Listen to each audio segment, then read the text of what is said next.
Yo, what is going on, guys? It is Jupiter here, and today I'm going to show you how to play the brand new game Balatro. Just came out 3 days ago. It's received overwhelmingly positive reviews on Steam. It has peaked at 25,000 concurrent players. I'm pretty sure. I think 250,000 sales in 72 hours. So there's going to be a lot of people playing the game, and it can be a little confusing at first, but don't worry, you're in good hands. I have played quite a bit of this game. The game came out 72-ish hours ago. I already have 35 hours in the game. That being said, I've already gotten the golden ship beat. That 0.5% of players have that already, so I'm in the top 5% of players. So I'm going to go ahead and show you guys kind of what the game looks like, how it plays. This is for absolute noobs. I'm going to show you an easy strategy to advance through the game and progress generally like pretty quickly. You'll get the hang of things. This is kind of a way to basically play the game without having to do all the math that people complain about. It's for people that don't want to just play statistics simulator for some of the runs. So let's go ahead and get into it. So the first deck you'll start off with is the red deck on base difficulty. We'll go ahead and hit play. You'll start with a tutorial. Tutorial can be a little bit confusing. Maybe you skip past the tutorial.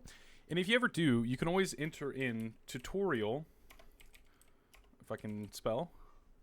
And if you paste the seed in, it'll bring you back to the tutorial. So you can play the tutorial again. If you ever skip through it on accident, you miss something, you can always start a new seed and go back and paste in tutorial on the seed and go through the tutorial again.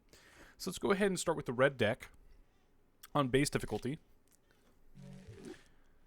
So the first thing that you're going to see here, you might be overwhelmed at first. You're going to see small blind, big blind, and the blind boss.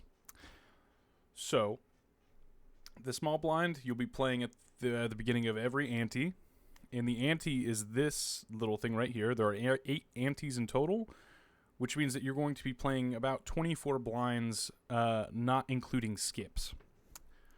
So, for people that don't understand poker or how to make hands in poker, you can always go to the run info and it'll show you, disregard those. Those are for, I don't want to give too many spoilers here, so I'm going to go ahead and just kind of cut that little part out. So full house, which is a 3 of a kind and a pair. A flush, which is five cards that have the same suit. A straight is 5 cards in a row with consecutive ranks. So 2, 3, 4, 5, 6. Ace 2, 3, 4, 5. King, queen, jack, 10, 9, that kind of stuff. So just kind of in the order. Doesn't matter about the suit of the card. The suit of the card means whether it's a diamond, spade, club, or heart. So that is what suit of the card means. And this will be very important for the terminology for people that aren't familiar with standard cards. And then we also have 3 of a kind, which is 3 cards that are the same rank and doesn't have to be the same suit. And you can play it with as many cards, and we'll go over that later as well. And all of these can be played with bonus cards as well. And then we have 2 pair, which is 2 pairs of 2 cards that are the same rank. And then we have pair, which is just 2 cards of the same rank. And then we have high card, which the highest is ace. It just gives you, plus that card to the chips. And we'll go over that here in a second. The second thing you'll see here when you go through here is the blinds. When you're inside of this is something I completely forget to check all the time. When you're in the middle of a hand, you can click run info and you can be like, oh, what was that boss that I'm playing later? What's that anti-boss? You can always come back over here to run info, blinds, and then you can see which boss you're going against. I always forget. I'm in the middle of the shop. I've already skipped and I'm already on the big blind and I already forget what boss I'm going against. And, it's not a good time. You always want to know what boss you're going to get yourself into ahead of time so you have a little bit of cushion to set your deck up properly if it's going to be something that messes you up later on. And we can get into that later. Not important right now. So, hands is the amount of time that a combination of cards can be played. Discards is the amount of cards that can be, amount of up to 5 cards that can be discarded per discard. And I'll show you that later as well. This is the money that you start off with on the red deck. $4. This is your cash, which you'll use later at the shop. I'll go through all of that with you. And then you have the round, which is per ante. And then options, settings. My game's going to look a little bit different because I play a little bit faster because I played so much that it kind of takes a longer time to go through the cards.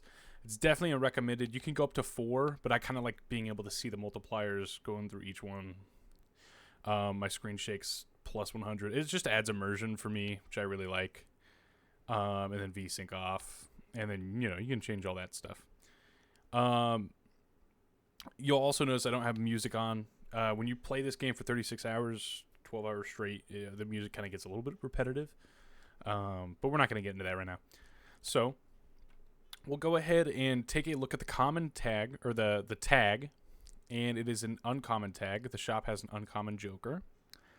So that means if I were to skip this ante and not play it at all, I would not get any rewards, but I also wouldn't have to play the blind. That I would get an uncommon joker guaranteed in my shop. So, it doesn't apply to a specific joker that you want either. It is a random joker, the first one that appears in your shop, I believe. Left to right. It might be random. I don't remember off the top of my head. But we're going to go ahead and select the small blinds. The blue side over here.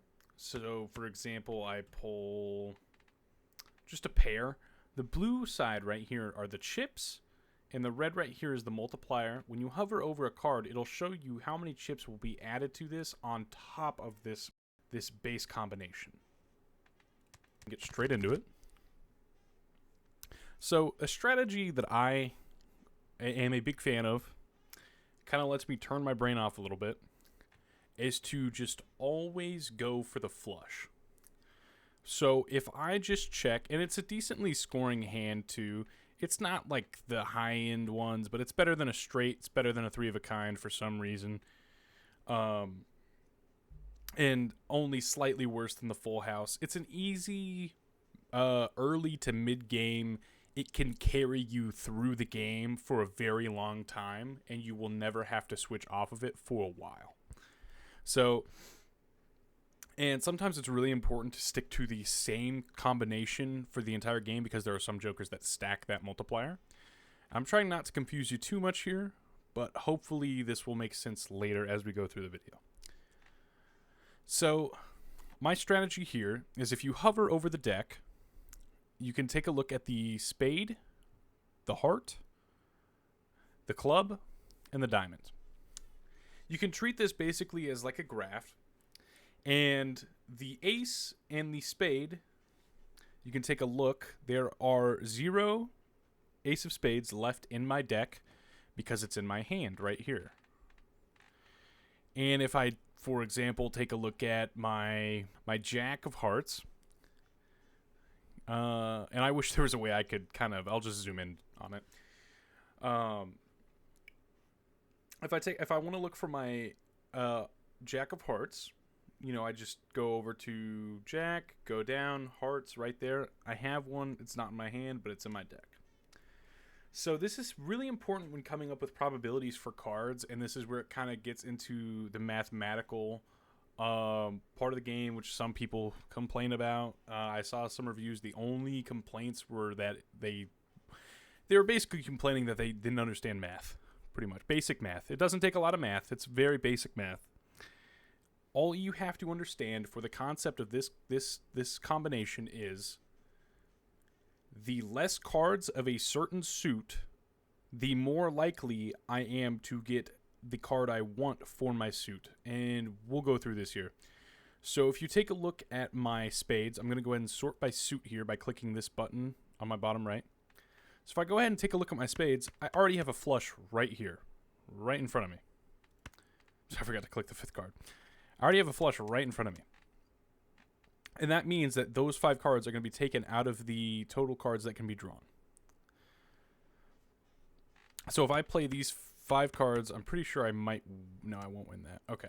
But if I play these 5 cards, they will be out of the deck. So the odds of me getting another spade is very low. Oh, I did win it. Whoops.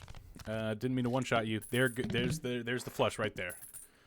You one-shot. That's how it goes. It's pretty good. And this is the shop. We can get back into, as this run develops, I will show you more about how to work your flush and to make it into a good hand.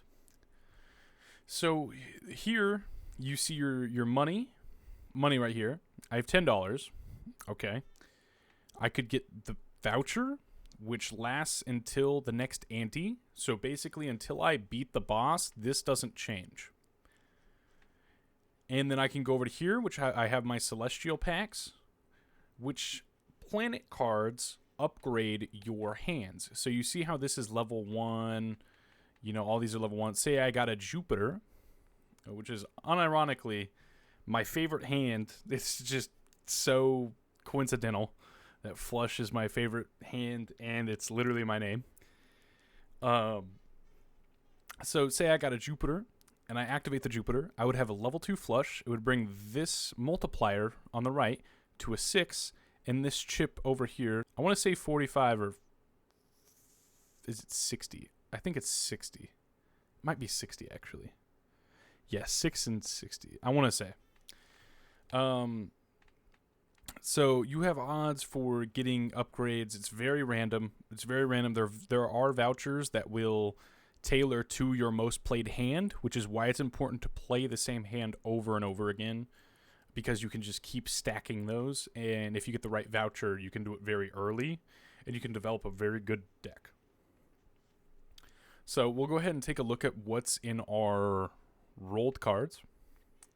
So we have the Emperor, which creates up to 2 random tarot cards. I'm going to go ahead and pick that up right now. Yeah, I'll go ahead and pick that up right now. And creates up to 2 random tarot cards. I can click Use on this right now. It gives me the Hangman, which destroys up to 2 selected cards. And I can convert cards into clubs. This is going to play very well into my strategy. Say I wanted to go into thinning the deck very early on to get the cards that I want. I could convert 3 cards into clubs. So say I wanted to make these 3 clubs right here.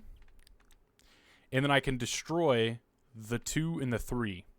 And then the only thing that's left that I can draw from diamonds are queen through 4. So that brings the odds down from that suit to 8, which increases the odds of me drawing a club as well because I'm adding 2 to that. And I'm not trying to confuse you too much. I'm sorry. I know it gets a little confusing. It will make sense as you play the game. You'll naturally see it. It'll develop. So now that I have those, I'm just going to go ahead and go to the next round. Go ahead and take a look at my tag here. Adds 1 voucher to the next shop. I don't really care about that. Okay. So here we go. Clubs right here. So what I could do, ace, 10, and then 5.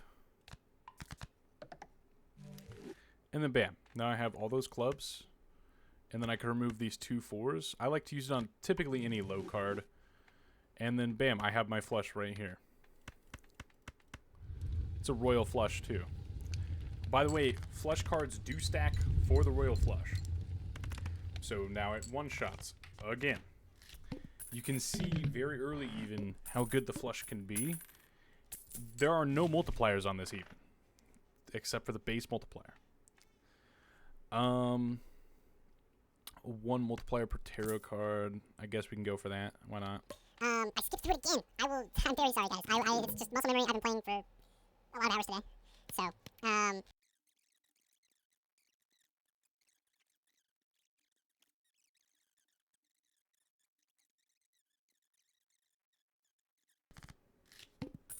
Okay.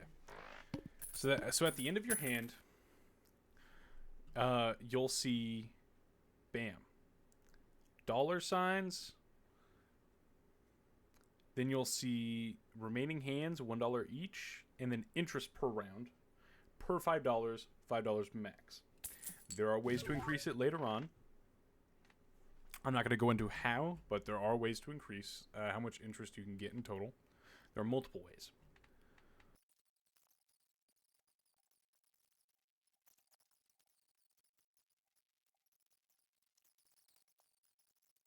The blue side over here, so for example, I pull just a pair. The blue side right here are the chips, and the red right here is the multiplier. When you hover over a card, it'll show you how many chips will be added to this on top of this base combination.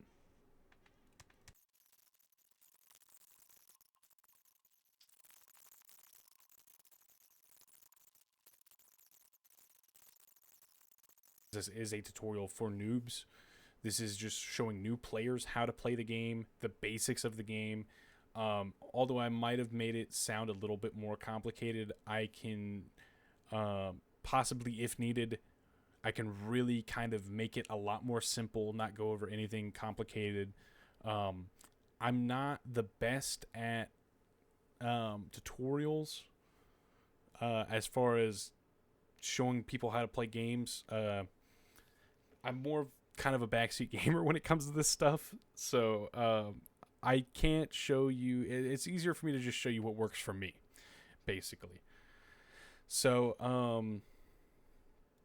yeah, I hope that this was at least somewhat informative. I hope that this kind of helped you learn the basics of the game. I hope that you can get some very good multis in your runs, and I hope that you can join me in getting your gold chip. I look forward to seeing you later. If you like the video, go ahead and hit that subscribe button, turn on notifications, and hit that like button. Appreciate y'all. Thank you.